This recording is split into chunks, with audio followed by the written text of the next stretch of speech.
I did it in that, I'm sorry. Okay. Like, we use a vendor password, because I can't get it. Okay.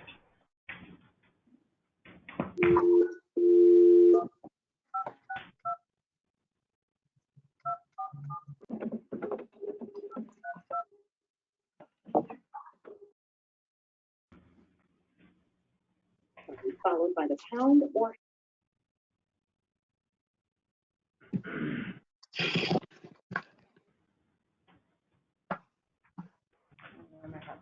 Which one are you on? Vendor, or whatever one, or this one. So it's health tech, or no?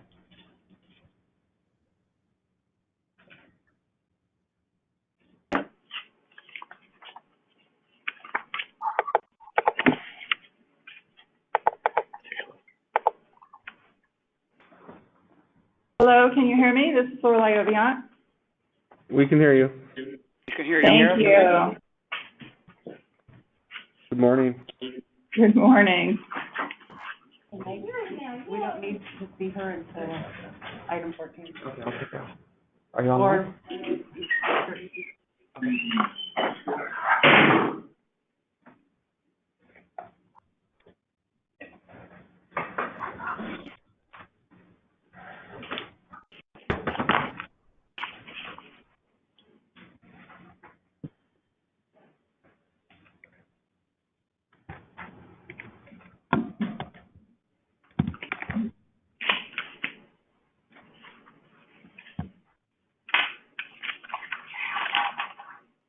Hey, Michael, Yes? when you stop sharing the webcam, you're going to put it back on again, right? Later? Yeah, when we come to your item, I can send you a request. You'll see something pop up on your screen that says, okay. Excellent. Thank you. From whenever you're ready, I think you can start the meeting. Good morning. We're going to start the meeting at 9:03. Councilmember Menke will lead us in the flag salute. If you are participating remotely, please mute your microphone for the flag salute. Thank you. Face the flag, place your hand over your heart, and repeat after me. I pledge allegiance to the flag of the United States of America and to the republic for which it stands, one nation, under God, indivisible, with liberty and justice for all. Thank you. City Clerk, if you can take roll call, please. Mayor Lopez, Present. Mayor Pro Tem Ibarra, Councilmember Davis. Yes. Councilmember Menke. Here. Councilmember Gonzalez. You have a quorum. Thank you. City Clerk, do we have any changes to the agenda?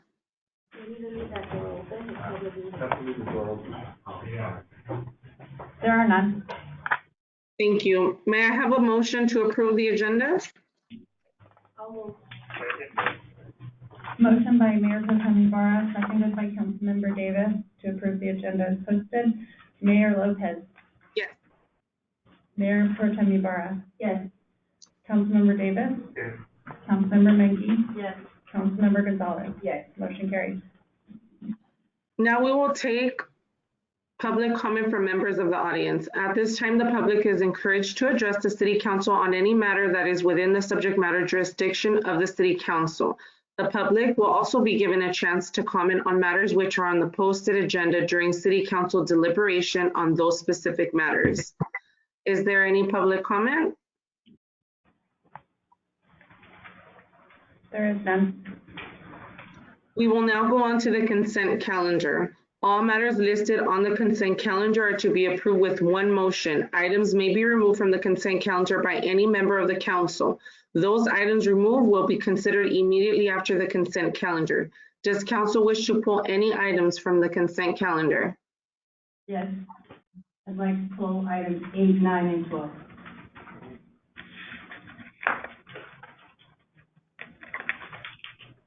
Is there any public comment for the consent calendar?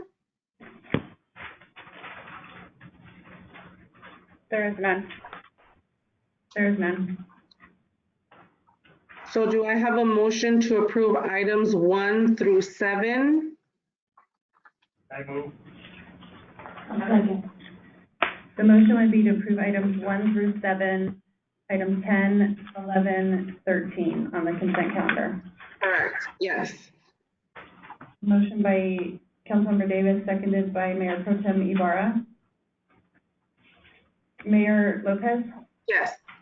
Mayor Pro Tem Ibarra? Yes. Councilmember Davis? Yes. Councilmember Menke? Yes. Councilmember Gonzalez? Yes. Motion carries.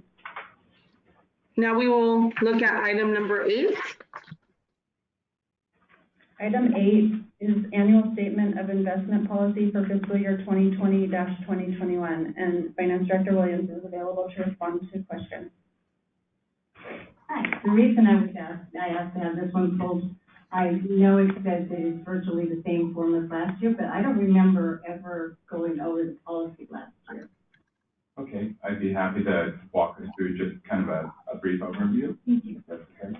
Okay, so as the council is aware, we are governed we adhere to Government Code Section 53600.3. This serves as a framework and a guide for the use of excess funds or our treasury balance. So this framework is notable for what we might call 3 pillars. And this is both a best practice as well as what's cited in the code, and that's safety, liquidity, yield. So safety goes without saying that when we look at any kind of investment, there's a spectrum of risk. So the least risk would be U.S. federal government securities. They've never defaulted in our history, and we'll hope that continues, but really that would be considered literally the gold standard of all investments. And again, given the volatility of the market, that's really where we want to be. We want to err on the side of safety. There's always a trade-off of yield. The greater the safety of an investment, the less it is going to actually batch on the fixed income market. Now, liquidity, that is how quickly any investment can be converted to cash or used as a cash equivalent. And I frequently say that cash is king, and it is, given that that's why we have reserves. State of emergency, nothing could really underscore that state of affairs more than that. So that's another thing that we look for, and is a stated goal of the investment policy and portfolio. And then last, yield. We do want to earn as much as possible, and there are various strategies for doing that. What we've seen in recent years, treasuries investments are so low that we turn some of our attention to things like CE. There's a little more work involved, and relative to an overall more than $300 million budget, it's a matter of how much time should be invested in say, $100,000 of interest or something of that nature. So it is something that is monitored. Now, sometimes circumstances in fixed income market change, and we might revise the policy. There's really no revisions this year because nothing's changed. We're going to invest just like we always have. And the majority of that is in the equivalent of either money market accounts. Of course, for our bond proceeds, they are in a safe, what's called a safekeeper. That's kind of thing where that's where they're held in trust, completely separate and invested in like bonds or money markets, and then we draw down when we need those funds for capital projects. And finally, as a matter of convenience, we have what's in Sacramento. It's a state agency, an extension of state agency, and it's local area investment fund. We refer to it as LACE. There's a lot of times we park cash there. You can have tens of millions of dollars sitting there, and you can draw down very quickly. And they invest in all of these types of investments. So again, just in summary, examples of our investments include treasuries, CDs, money markets, maybe government-sponsored entities, things of that nature. So that really concludes an overview, and I'm happy to answer any of the particulars or questions from the public. So, I just have one broad question. Basically, this gives you the authority to invest our money, correct? yes. So my question, and with certain parameters. Yes, Yeah, absolutely within this framework. However, what other controls are in place? Well, this is a statement that's produced monthly. It's reconciled just like all of our cash accounts. And this is something that can be put on a regular basis to the council. It can just be a consent item, but we can include that. Quarterly is recommended, but even monthly, just like our bank statements, and it can just be included as a consent item, and it's full or ask for sales and investment there.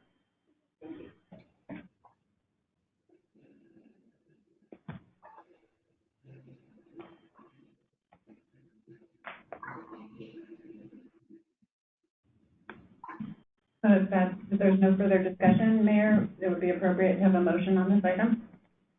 Can I have a motion for item number 8? I'll move 8. I'll second.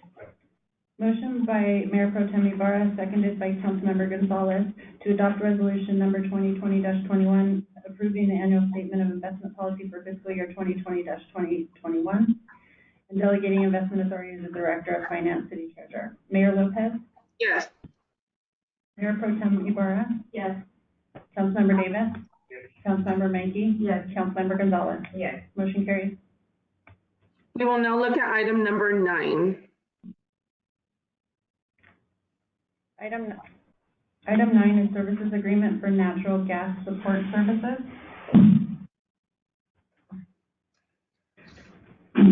General Manager Alma is available. Thank you. Morning, Mayor and council members.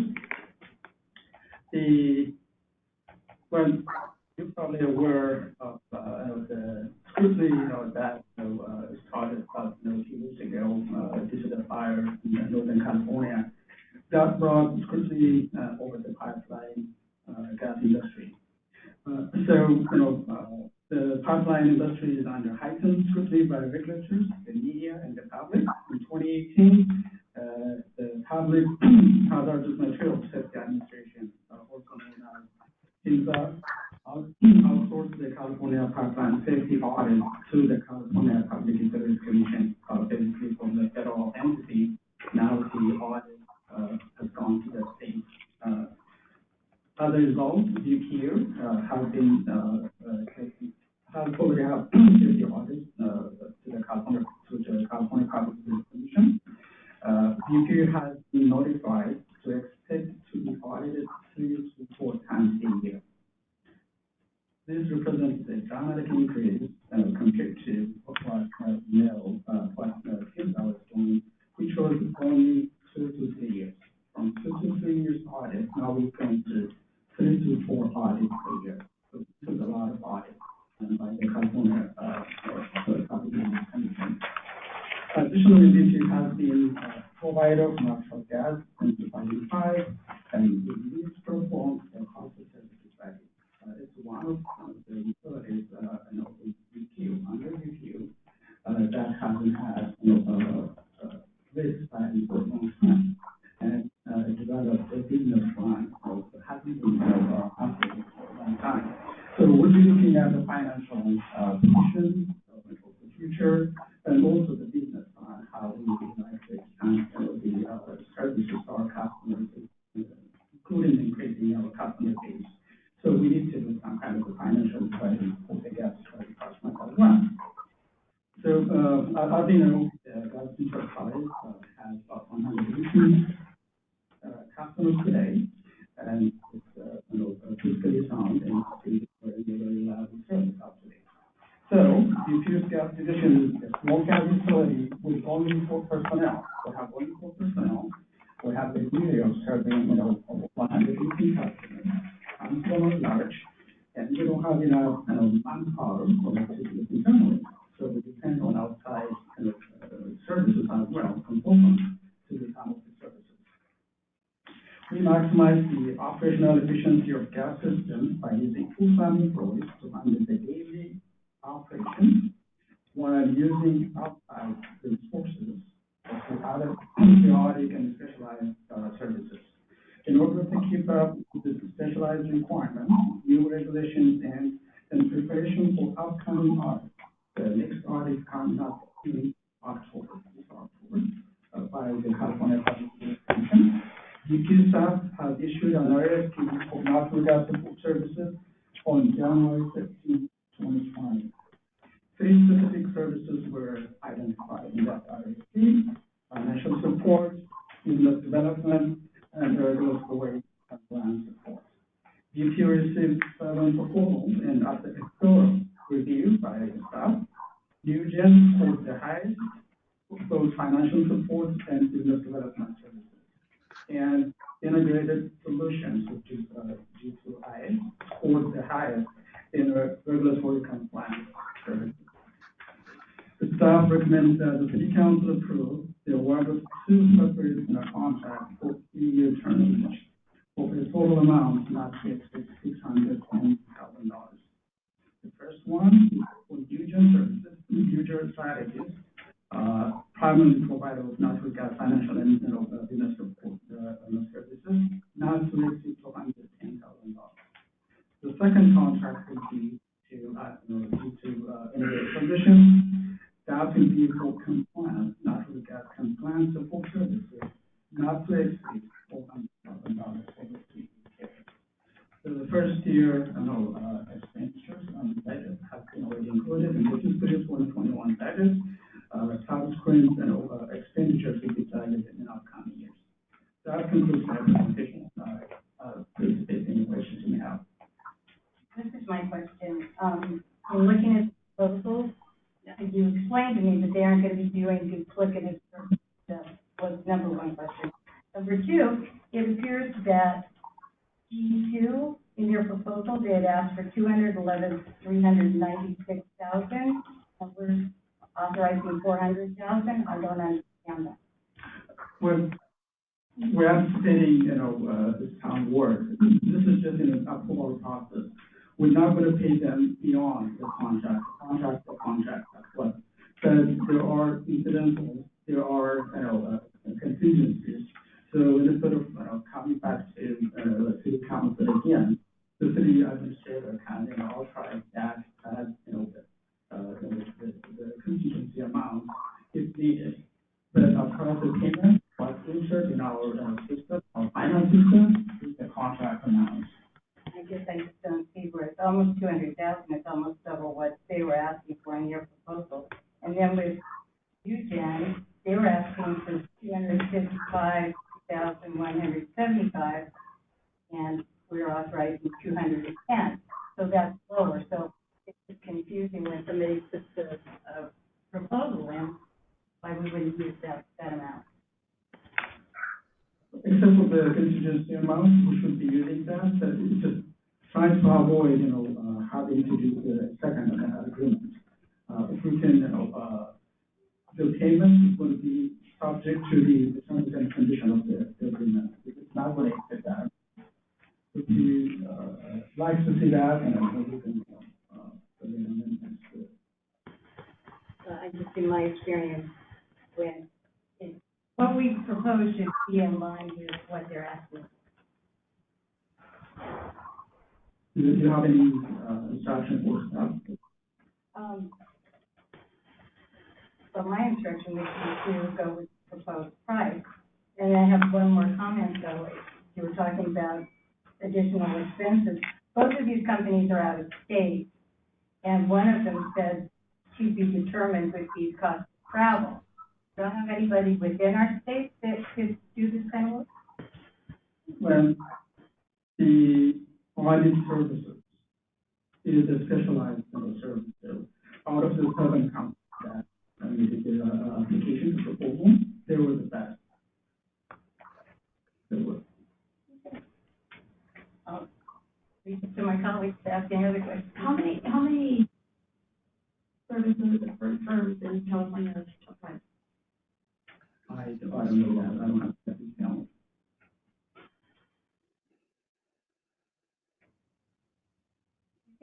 August and look I for will, more can we investigation. motion to pull it? Next, make a motion to pull it and come back and have, thanks. With her answer. Well, with mine. Okay.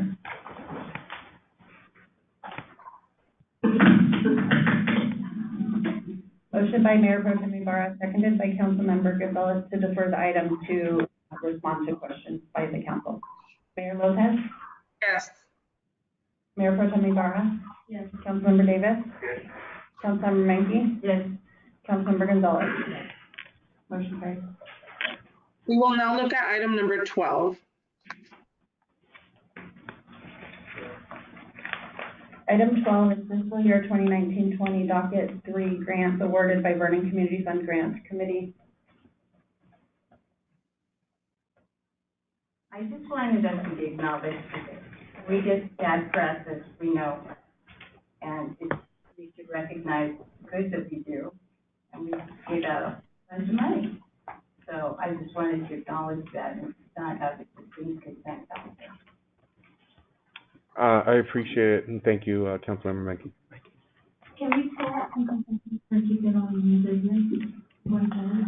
We used to have it that way, now somehow it made it to consent. Yes, we could pull it, and for the future, we could just have it under new business. Can everyone hear me okay with it now? I just wanted to say that what you've seen happen in recent meetings is we invite the grantees in to accept their certificates. Because of COVID-19, elected to not go through that process, so to avoid any large gatherings, social distancing, adhering to those guidelines. So that's why you're not seeing the kind of normal routine that we have in recent meetings. And that makes perfect sense. We want everybody to be safe. That's our primary goal, and thank you for that. I just want to make sure that, you and the rest of the people who work so hard on this get acknowledged and not passed up. Understood. So do I have a motion to approve item number 12? I'll move number 12. I'll second. Motion by Mayor Pro Tem Ibarra, seconded by Councilmember Menke to receive and file the report on the grant recipients. Mayor Lopez? Yes. Mayor Pro Tem Ibarra? Yes. Councilmember Davis? Councilmember Menke? Yes. Councilmember Gonzalez? Yes. Motion carries. Thank you. We will now go on to new business. Item number 14 is Jawbone Canyon property in Kern County. And City Administrator Fendino will present the report. Good morning, Honorable Mayor and City Council members. First and foremost, I'd like to thank everyone that attended the Jawbone Canyon trip last Monday morning.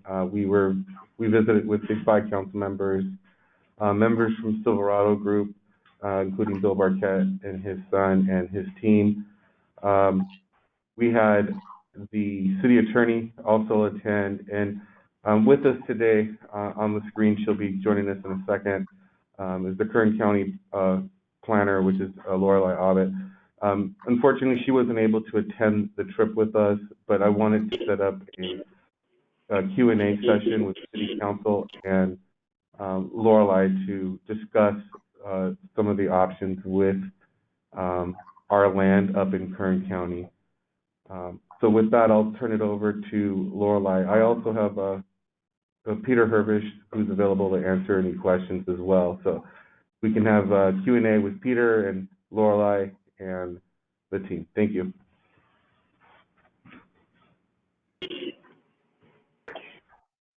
Good morning, Mayor Lopez, members of the council. I am Lorelei Oviatt. I am the Director of Planning and Natural Resources for Kern County. I'd like to give you a quick background. I'm sure you're very aware of Kern County's position in energy generation, but I'd just like to give you a quick background. We have permitted to date over 15,000 megawatts of renewable solar, wind, and alternative fuel projects, but it did take 127 environmental impact reports to do that. And they were all completed by our highly experienced staff. As you are aware, our Tehachapi wind area is the largest in California, and these solar and wind projects are owned by many of the world leaders in energy. EDF from France, EDP from Portugal, Berkshire Hathaway Energy, Brookfield, NextEra. Those are just a few, including Los Angeles Department of Water and Power. This is $58 billion of private investment money in Kern County projects. It's produced local jobs as well as producing the green electrons for communities such as the city of Vernon, and we're very proud of that. We are proud of our work, but we're also clear that we need to have the highest standards of engineering and environmental protection in order to have an industry that's going to exist for 30 years safely. We still have issues of earthquakes, we have issues of erosion, we have a variety of environmental issues. And so we have carefully, through all these environmental impact reports, actually designed standards on how to have a project that will be, not only a good investment, but a good asset and a contribution to the community. So your property, as you know, since you visited it, and I have visited the site in the past, comprises 17,477 mountaintop acres in eastern Kern County. And while there are existing wind projects adjacent, the Pine Tree project owned by Los Angeles Department of Water and Power and the North Sky River owned by NextEra, this is a very challenging site for development of renewable energy. And I just wanted to say that this evaluation is based on my many years of experience processing and permitting wind and solar. I am not just the director of the department, I am a CEQA expert. And over my long career, I have processed over 300 and written environmental impact reports. So I'd just like to highlight for your council two factors that I would recommend that your staff carefully evaluate to bring you when you're looking at this property. First, the transmission capacity in California is becoming limited. Both the Tehachapi transmission line, which is Southern California Edison, and the Barron Ridge transmission line, which is LADWP, are both at the end of their capacity. And the private Sagebrush line, which you have a right to access, may or may not have capacity. And so many times developers focus on moving the energy from their project site to a smaller substation. That's only the stopping point because it eventually has to get to a main transmission line that moves that electricity through California. So in layperson's terms, they focus on the local roads. I'm talking about the freeways. And this freeway is almost full. We are already processing over 2,500 megawatts of projects, which have firm commitments to the capacity on those lines through CAISO and LADWP. Now, this is strictly an issue for developers. The county has no part in determining the feasibility of that connection and no interest in it. Our only interest is the location and route of those developer-funded lines called intertie connection lines from the project to the site. They still have to meet the qualifications that the utilities provide, but they are privately created. But at the end, there's only 3 or 4 main transmission substations that can move power throughout California in Kern County. The second issue is that wind and solar have limitations for siting based on a variety of site characteristics, which you can't always see when you walk across a piece of property. And one of those is cultural resources. Sacred sites, location of burial sites, normally you can actually microsite wind turbines, you can move panels around, although it's more complicated for a solar project, and they can be avoided. However, this site has space limitations. 17,000 acres sounds large, but when you're having to space wind turbines or set aside land, it's not as large. There's also topographical limitations. They ran into a lot of rocks. Anything has to be stabilized for earthquakes, and embedded into that rocks is a lot of expensive blasting, as well as the normal avoidance of birds and limitations on the height. So the cultural resources are a fundamental issue for siting. The adjacent North Sky River project had extensive cultural resource issues during construction, including multiple Native American burial sites. These were things that they did an expansive environmental impact report, and they still didn't uncover these. So any renewable energy project on this site would need extensive cultural resource studies, more extensive than any done for any other project, and they would have to be consultation with the Native American tribes because of this human remains, Native American possible sites.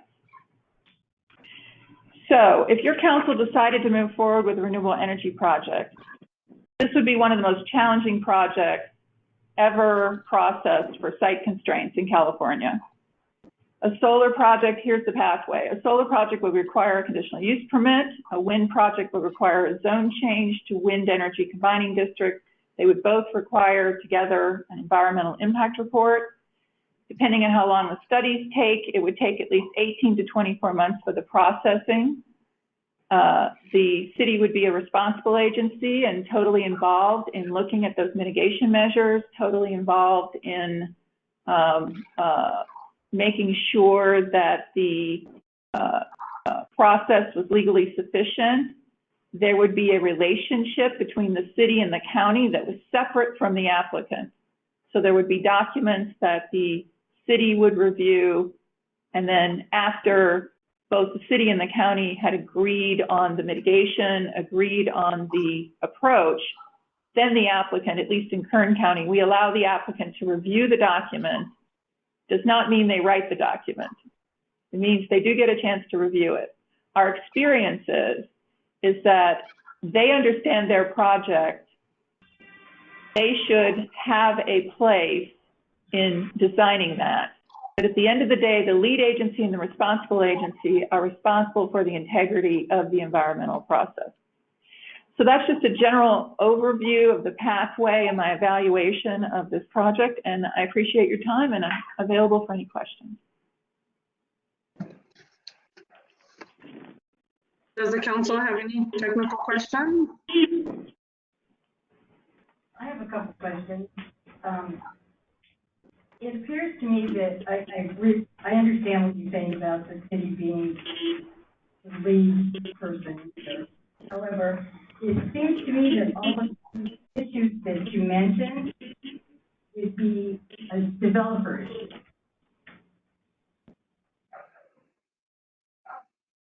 that correct? Councilmember Menke through the chair, that is correct. They would be a developer investment cost and a developer issue.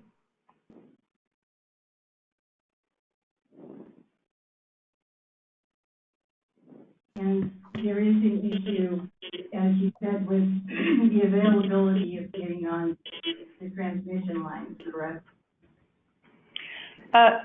Councilwoman Menke through the chair, I believe I didn't hear you the first words. I'm sorry. What did I say? There's limited there's limited space on the transmission line. So yes, that's correct. And there aren't going to be any more transmission lines that we know of. Is that correct? The main transmission lines, of course, are a California Public Utilities Commission issue. They are a ratepayers issue. The Tehachapi transmission line took 12 years to get permitted. There is no plans for upgrading that. We've done some things with the main whirlwind and wind hub. It started at 6,000. I think we got it up to 8,000 megawatts, but we're coming up to the end.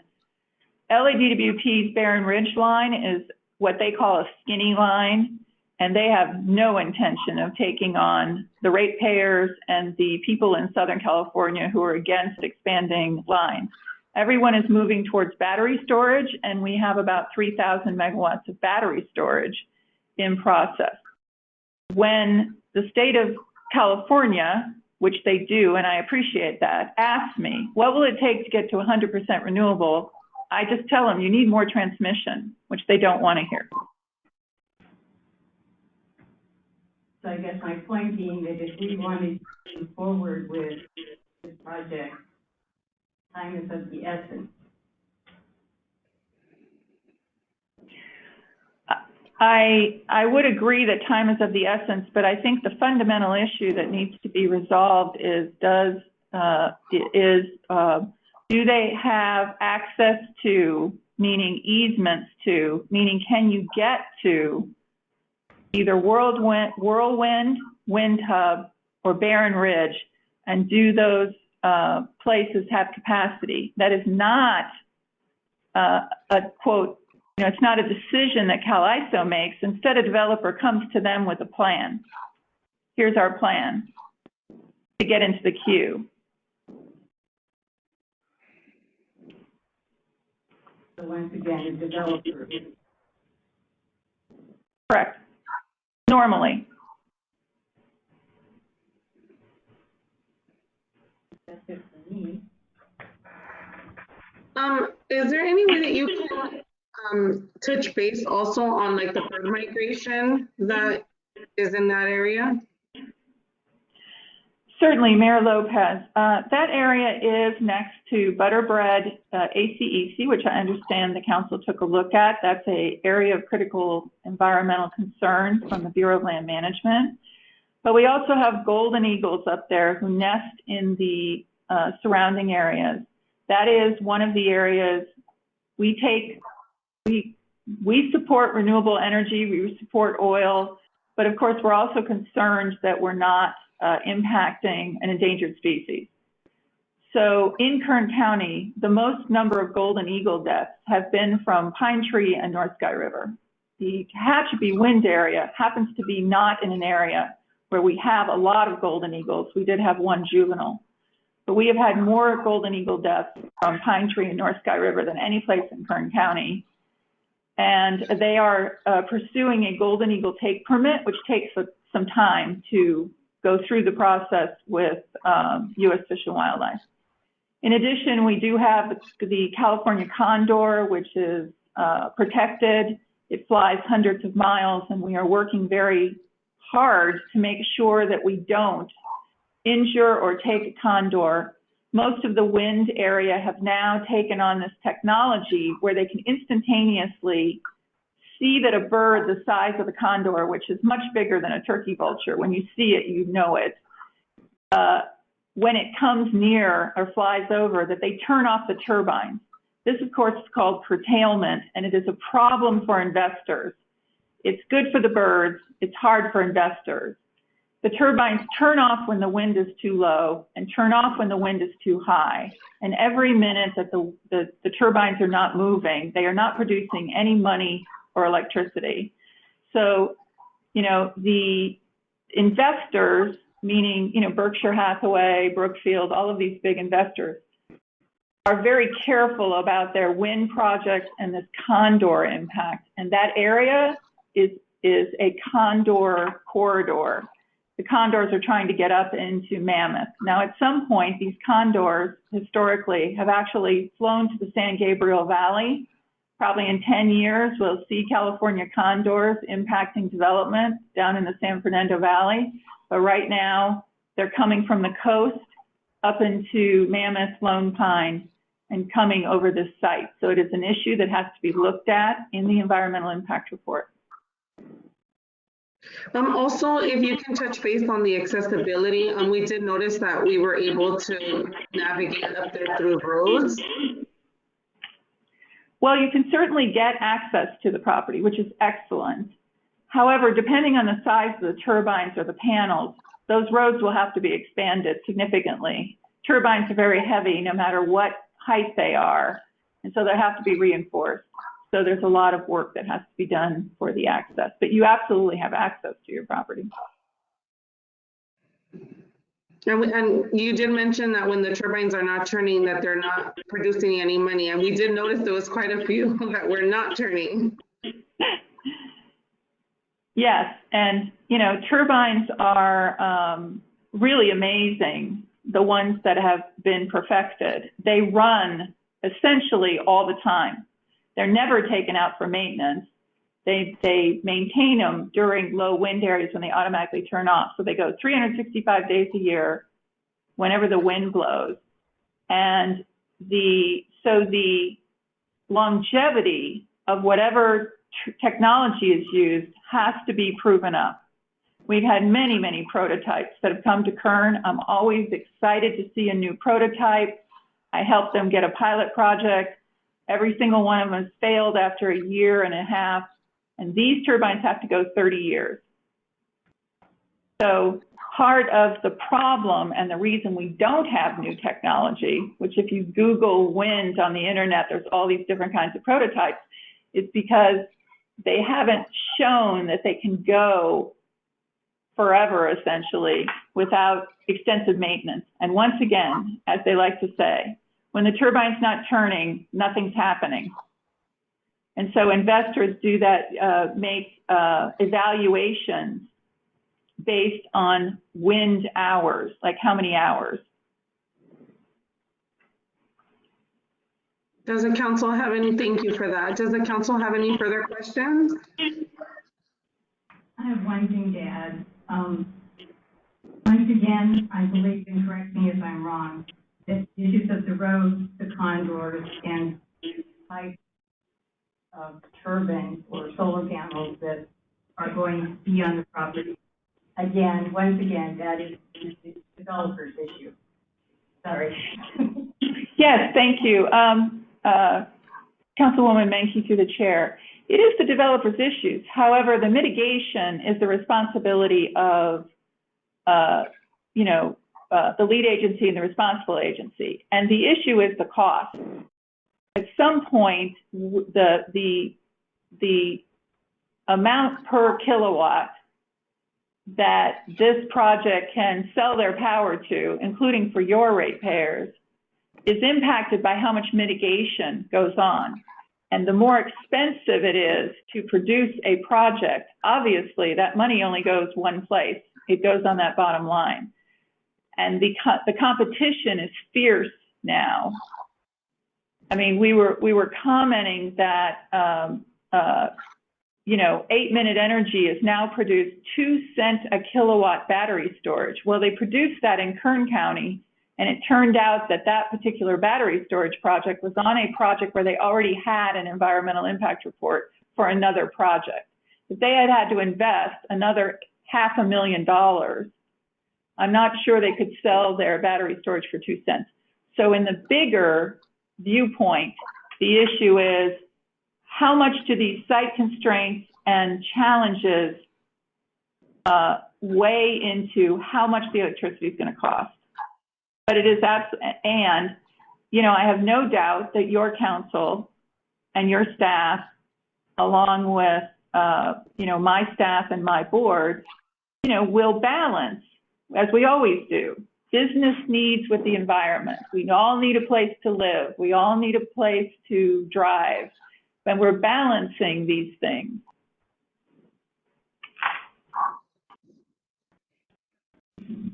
Okay, so I'm also going to trust the city attorney to negotiate with Silverado.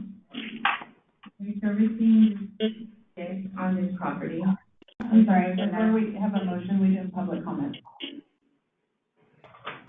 Sorry. Does the council have any further technical questions for staff? Are there any public comments? I do have a speaker clip from Anthony Marquette.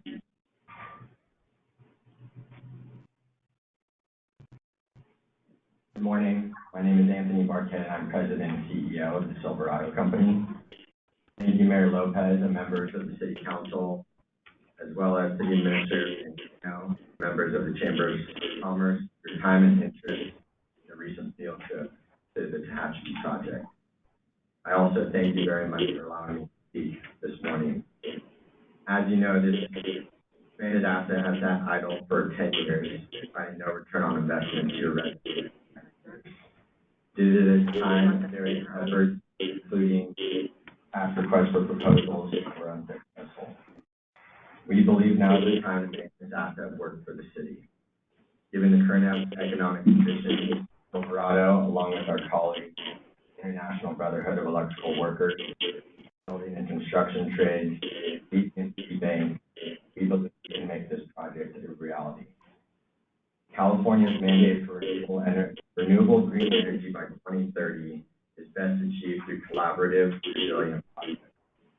Improving energy production is good for California and good for Vernon, and will set the city apart from many other counties.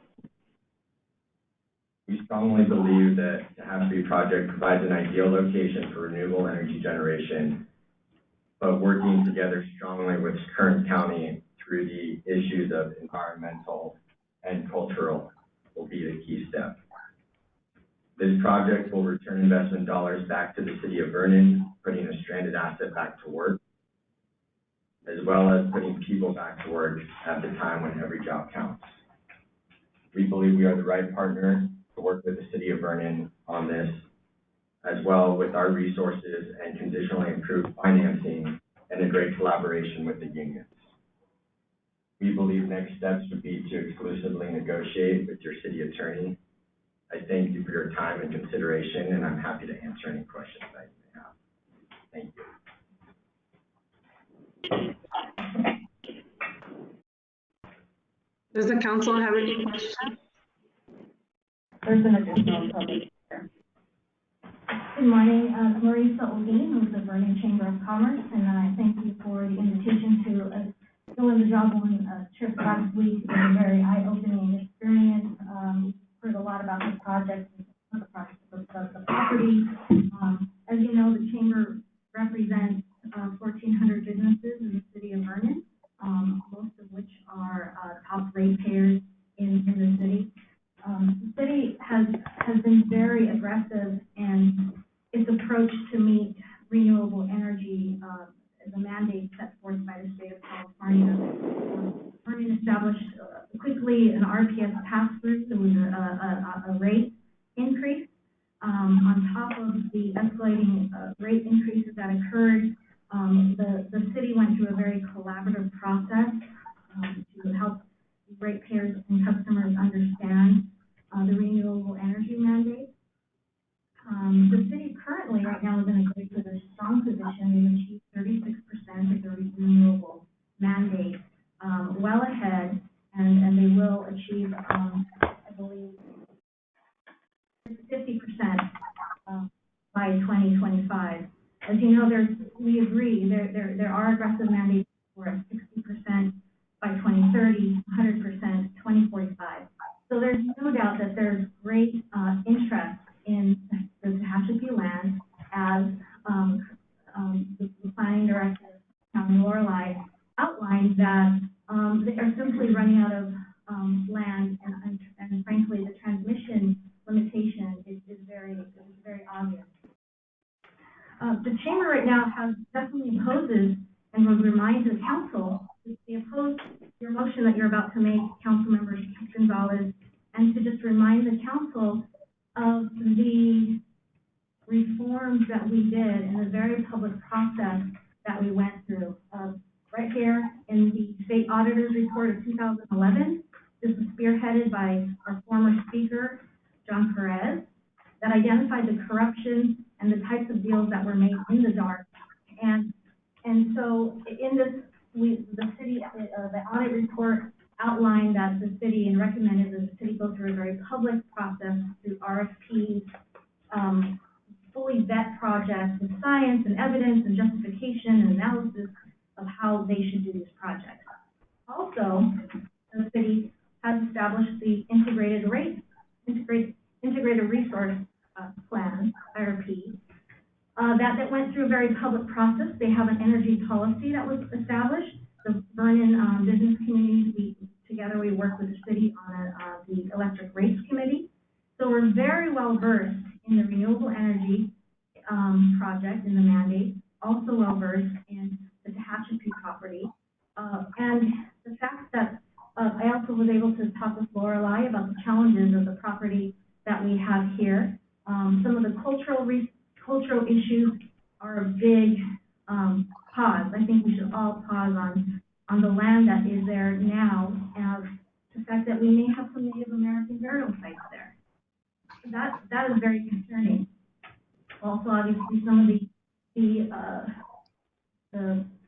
the bird issues and those who are, very familiar with some of the challenges there that must be part of this process. So also say that the city has established, along with the chamber, even residents, to establish these policies of how we were going to move forward with our energy plans and resource, our energy plan and procurement. And this attempt of a motion completely undermines those policies that we have established. And so that goes against the reforms, and the chamber strongly opposes that.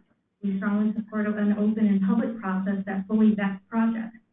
The other point of this is we're interested in learning more of how much would this project cost that would be transferred over to the ratepayers, when we can go and get renewable energy and procure that energy for about 3 cents, for a much cheaper cost than what a project that has long-term questionable, whether has it been vetted, what's the science behind it, has it been proven, what is the technology. That process we need to understand before you go into negotiations on securing a project, spend millions of dollars on taxpayers' money. So we oppose this motion, if there is a motion. We support a more open and publicly vetted process. And currently, I would strongly recommend in a global pandemic that we have, the city should oppose any project right now. When we have 36% renewable energy, and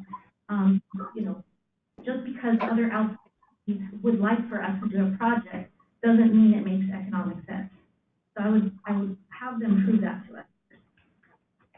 Thank you.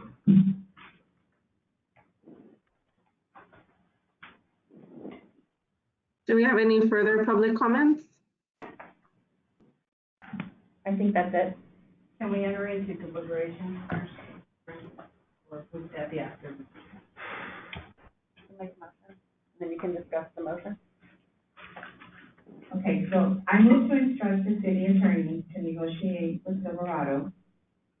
We are servicing the debt on this property, which over the last 10 years, we've spent over $40 million. And we'll spend another $72 million over the next 18 years. We need to generate income from this property before the line gets to capacity and the property becomes worthless. I recommend Arnold to bring in Tony Boza, who Carol has been and was on the last phone call with the city. We need renewable power. We should enter into this power purchase agreement so that we can buy power on our own land.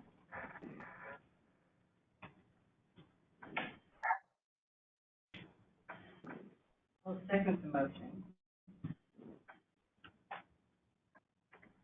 I'd like to go my motion. An hour after.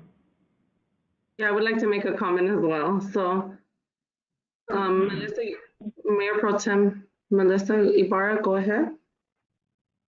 Would you like to make an alternate motion? I'd like to make an alternate motion. My motion is that we're not ready to move forward with the project, and I would like to table this project at a later date.